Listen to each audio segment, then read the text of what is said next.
Hi, everyone. Joe and I are really excited to be here with you today. And when we think about societal progress, we often default to GDP as a metric, right? So a 2 to 3% growth in the US is considered good news.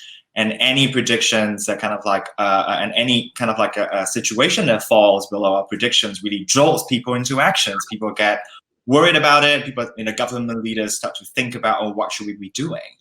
So, and the reason why you're here today is that there's increasing attention paid to the concept of well-being. So our colleagues, and we started to think about a metric for the post GDP world. And Joe, I know that you have a story to tell us about the person who actually created the concept of GDP, and perhaps you could just share that with us. Sure, thanks. Maybe it's only interesting. I hope it's interesting to everyone else and not just me. But so Gallup got into the practice of measuring well-being back in 2005, 2006, and so we were looking all over for whether or not this would be the right metric to ask, and we didn't know at the time. There's a story about a guy named Simon Kuznets who was working for the U.S. government. He was at the National Bureau of Economic Research. And the government actually gave him in the 1930s an interesting assignment, which was, can you quantify the economic output of the United States? Had never been done before. There wasn't really a measure to understand economic output.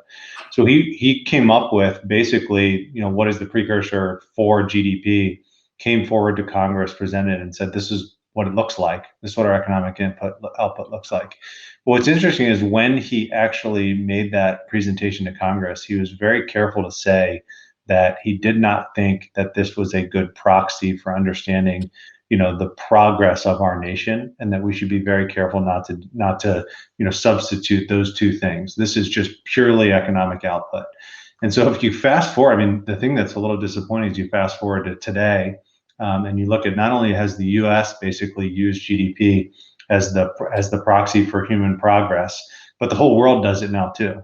And so we're just now, I think, after, we've been measuring well-being globally for 15 years, but we're just now at a moment where this conversation is starting to, turn. You hear people saying, are we in a post-GDP world? Are there other metrics that we need to look at to do this? So I think somewhere Simon Kuznets is smiling and feeling good about where this conversation is moving. So just riding on that wave, Joe, Gallup has been a leader in measuring the billions of ways to live alive through the Gallup World Poll. Maybe could you just share with us quickly about the genesis of that project? Sure. So Gallup actually started. It was actually in the wake of 9/11 is when Gallup started to really do significant international research. It was actually around the idea that people were trying to figure out in the predominantly Muslim world, what happened with 9/11. What are the opinions, the thoughts, and hearts and minds of the Muslim world? And Gallup said, it was actually our chairman and CEO said, why don't we just do a survey on it? People kind of laughed at that. Oh, okay, but it was a significant undertaking. You think about building. It's two things to pull off a world poll. One is what questions you're going to ask and how you're going to make sure that they resonate with world populations. So we're talking about, different levels of development, different languages, et cetera. The second one is how do you actually go execute that in a way that captures the information in a representative manner for each country. And so on the one side, we went around in sub-Saharan Africa, other places. There literally were not survey organizations active. So we had to build basically a network of local organizations. Where they didn't exist, we found professors or academics to help build that. And where they did, we found good partnerships. So now we have a really good way of executing the methodology to get it representative. But probably more importantly is, if you're going to do that, 95+% of the world's population every year, which is what our commitment has been. And then you're going to execute it. What questions are you going to ask? And we very clearly did not want to do something that was going to be, 50 years from now, we're going to look back and it was going to be topical. We wanted to really get to the base of what does human development look like and what does a good life look like? Because that's largely what our founder, Dr. Gallup, was most interested in. And so we had people that helped us develop that questionnaire. People like Jim Wolfenson from the World Bank. We had two now Nobel Prize winners, and Daniel Kahneman and Angus Deaton. And it was Daniel Kahneman, who's won the Nobel Prize in behavioral economics. He said, if you're going to do this, by the way, I think this is going to be impossible. If you're going to do it, measure this. And he said, measure well-being. There's the experiential side of it. There's the evaluative side of it, and do that. And so the Cantrell ladder and then basically emotions on a day-to-day basis is what he put forward as those. So we just started collecting it along with other things about institutions, about safety, about access to food, water, internet, phones, et cetera. So we have everything in there that sort of builds up. But when we started tracking, we had no idea if this was going to be, a significant undertaking, if well-being was going to take off. And to our surprise, we've had some unbelievable findings over that time period. Yeah, I'm actually personally very fascinated by how people are able to correlate the Gallup World Poll data in terms of like predicting certain events in the society. For example, the Arab Spring, as you mentioned, also Brexit as well. So I can share a little bit more about kind of so with that, I can share a little bit about what the Global Wellbeing Initiative, which is a project that the Wellbeing for Planet Earth Foundation has kind of like recently partnered with Gallup to focus on measuring well-being from a truly global perspective. And I think the genesis of that was really, I think really rests on the power of diversity.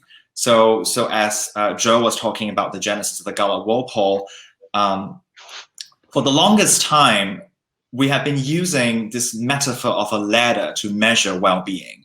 So I think, for example, the question in the current Gallup World Poll would go like, imagine that you're seeing a ladder, on like 10 rungs with labeled 0 at the bottom, 10 at the top, at which rung of the ladder are you at right now? So, so that is actually kind of like a way of measuring well-being, or actually more specifically life satisfaction. Some people call it happiness as well. So, so this metaphor, this model of a ladder has really proliferated so much around the world that, it's kind of like taken synonymously as happiness, well-being, happiness. But that interestingly, I lived in Japan for a couple of years, and then my colleagues in Japan started to question in terms of this model, this metaphor of a ladder, well, there's some cultures, for example, that, there's some people in some cultures that don't necessarily want to advance to the top, right? So when you're asking people, when you're measuring life satisfaction or happiness or well-being, however we want to call it, when you're using this metaphor of a ladder, going on, we're presuming that going to the top is what's most important to people. But there's some cultures, there's some people in some cultures, they don't want to be at the top. And there's some people in some cultures too, maybe for fear of losing, their luck or of using too much of their luck. People are actually afraid of being at the top, because then what's next? You might actually fall from the ladder. So, that metaphor kind of like creates some tension for different cultures around the world. And of course, as well, there's some people in some cultures that prefer the middle ground. We don't want to be 0.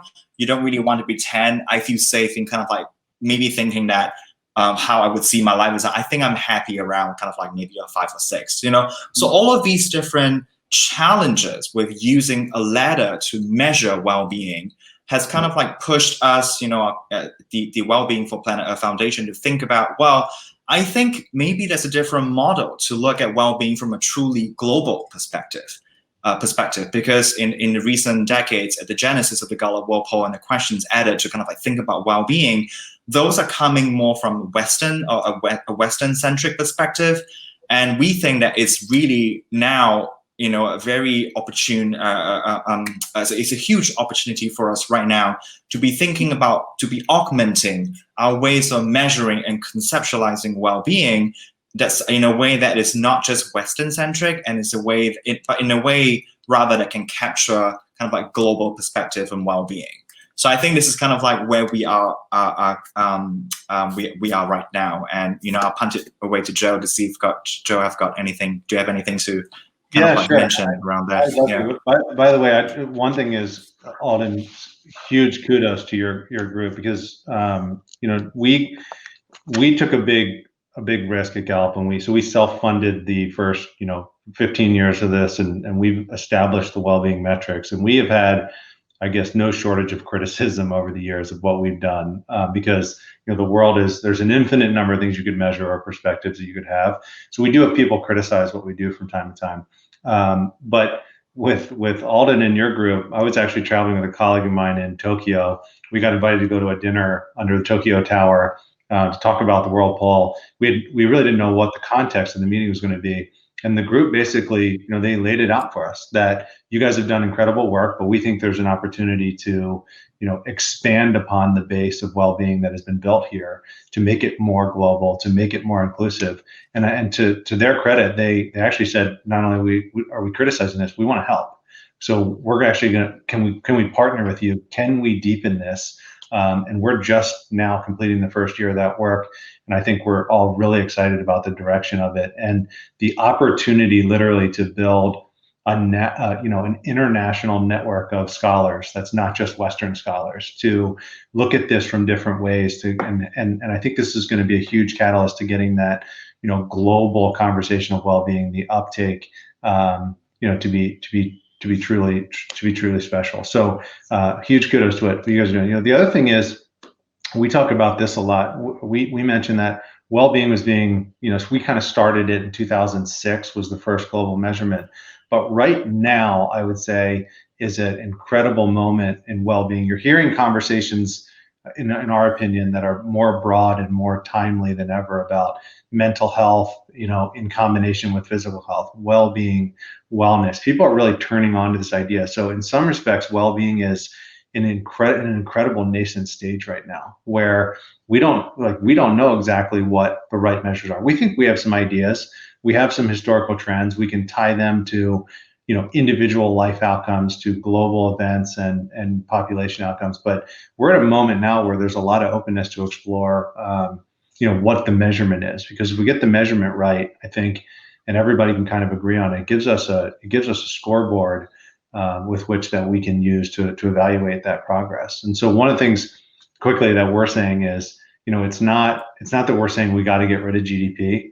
It's that we think we got to bring this measure, or the science of well-being ought to come alongside GDP to help us evaluate whether or not, all those economic transactions of life that we're either adding or subtracting are adding up to, collectively a better life or more human development for people. So we're super excited about, Alden, the work that you're doing. Why don't you, if you don't, I think the group would really like to hear, why don't you just talk a little bit about what exactly we're adding? So they know that Cantrell ladder is sort of the base there. We have a traditional set of metrics that we ask around positive and negative emotions. So this is what we've been doing. So we ask about, did you laugh and smile, learn something new? Did you experience physical pain in your body, anger, sadness? So let's tell them a little bit about what you're adding, or what we're adding together on these more inclusive, more global constructs. I think they're going to be amazing. Right. Yeah. So just to put this in more context for the audience. So traditionally, it's more about the ladder. It's about positive and negative emotions. So positive emotions would be things like feeling excited, for example. And scholars have labeled these emotions high arousal emotions because, it's like you're very excited. You're kind of like doing that kind of stuff. So we thought that a way to really augment that perspective, to make, to really examine well-being from a truly global perspective, will be adding questions like, what we call low arousal emotions, like feeling content, this acceptance, tranquility, feeling peaceful, this, and then about a sense of balance. So we were asking people about, do you feel that the various things in your life, are they kind of like in balance, or are they in some kind of like a harmony? So these are some of the concepts that previous research in terms of like well-being has not really captured at a truly global scale. We're also asking questions on vitality, about meaning and purpose in life, for example, mastery, resilience. Two of my one of our favorites is really we're also adding questions on people's emotional connection with nature.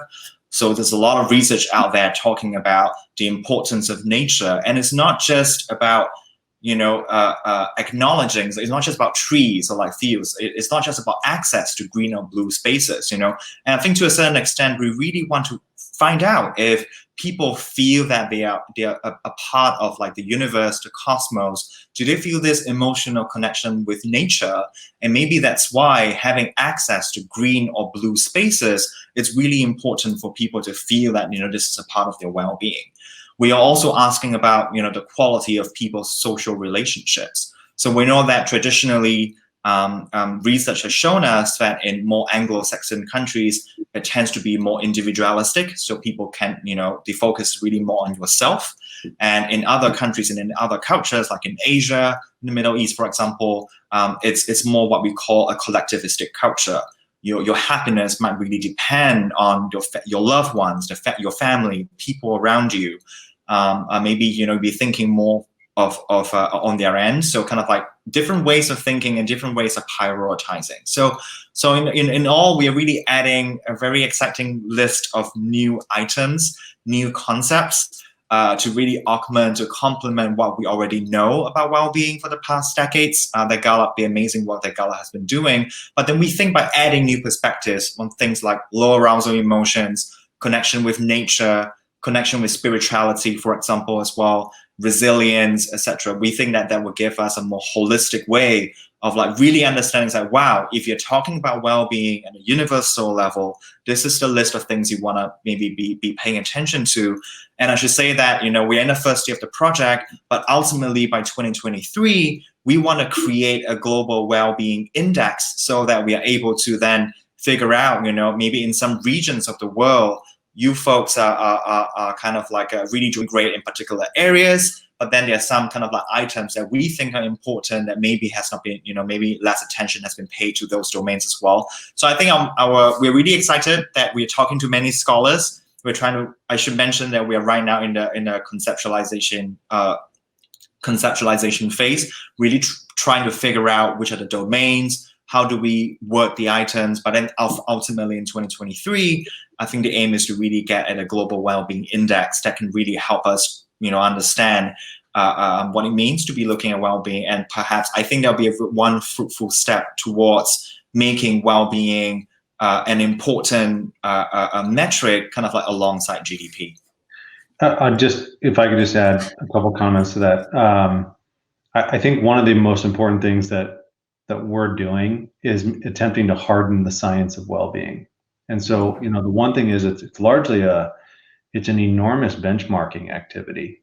So if we think that these are the key activities or the key metrics that we want to use to evaluate well-being, you got to move it from theory to reality. And that is go out, we're going to have data in every single country that actually says, this is where different countries stand. So we've had tremendous and really interesting findings, for example, on positive emotions and negative emotions. We know that culturally, different continents and different cultures around the planet are either more positive, both positive and negative, less positive and negative, and you can actually see how it groups by country and region. So it's Alden's point, once we have these other things like more of the neutral emotionality and things, we can actually look at what does that look like globally. And so one is we can really benchmark it. But I think if you say what's the next really important step for well-being, and I think we're working on this, is I say harden the science, but then we have to tie it to things like money. So what does well-being say about someone's future healthcare cost or burden? What does well-being mean about your marriage rates in the future and number of children you have? What does it mean about productivity in the workplace? What are all these ties we can make to really meaningful performance indicators for society? I think that helps to harden it so we understand what the ROIs are of this, and so getting these data are going to be really, really critical to understanding not only cultural differences but tying them back to other important outcomes. Right. Alden, do you want to? I think we have a couple of minutes left, but I think one of our challenges here is try to tie this to technology and what role we think technology has to play in this new science of both the measurement and the impact. So do you just have any starter thoughts on that? Yeah, absolutely. I think one thought is really kind of like using technology to further advance our ways of collecting data. I mean, this is a global undertaking that we are talking about, and obviously, well-being is so tied to multiple aspects of different, multiple aspects of people's lives. And I think, for example, I know that for a fact, well, because I'm a researcher, there's a research technique called ecological momentary assessment. So I think that basically uses devices to really kind of like to give people regular reminders, kind of like asking people, what are you feeling right now, or what are you doing right now? And I think that those technology really can be leveraged to help us then be measuring, to advance our ways of measuring well-being, at a truly global scale. I think the challenge we are facing right now is that we're still in a conceptualization phase. How do you measure resilience or sense of like mastery? How do you measure a sense of balance? How do you measure like all the different domains? So I think this is really the challenge in terms of kind of like making the bridge.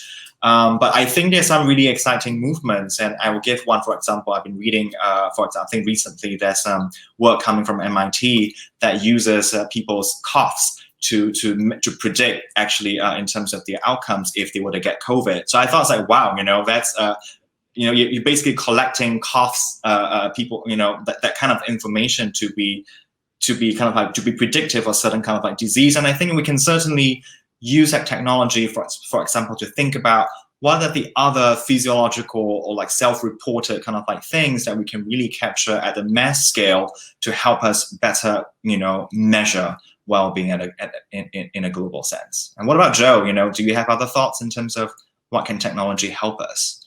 Yeah, I mean, I think for me, just trying to think about, there's the macro aspect of technology and well-being, and then there's the micro, meaning like the population, and then there's the individual. And so at the macro level, guys, we're still out there in some countries seriously knocking on doors, having to ask questions about well-being. That might sound crazy to a bunch of technologists, but if you want a representative viewpoint of a country like India, you can go to the major cities, but if you have to go out, into the rural areas, you have to sit around cooking pots with individuals that are still, not reachable by technology. So one way is, we're looking for anybody that can figure out how to crack the code to use technology to get a truly representative viewpoint and monitoring system for well-being. That's one. The two is, and if we get this right, and Alden and Gallup and lots of colleagues around the world that we're partnered with are trying to figure out what's the benchmark, what are the key metrics that we as a society and as a world ought to be working toward. If we get those right, I think that the even larger opportunity is, how does technology enable impact on those things at the individual level? So you think about applications, you think about wearables, you think about all the things that can sort of flow from, if we all agree that we should be working on well-being, then what do we build, what do we develop to help us actually make change to those things? That's probably what I'm most excited about, and how technology can help.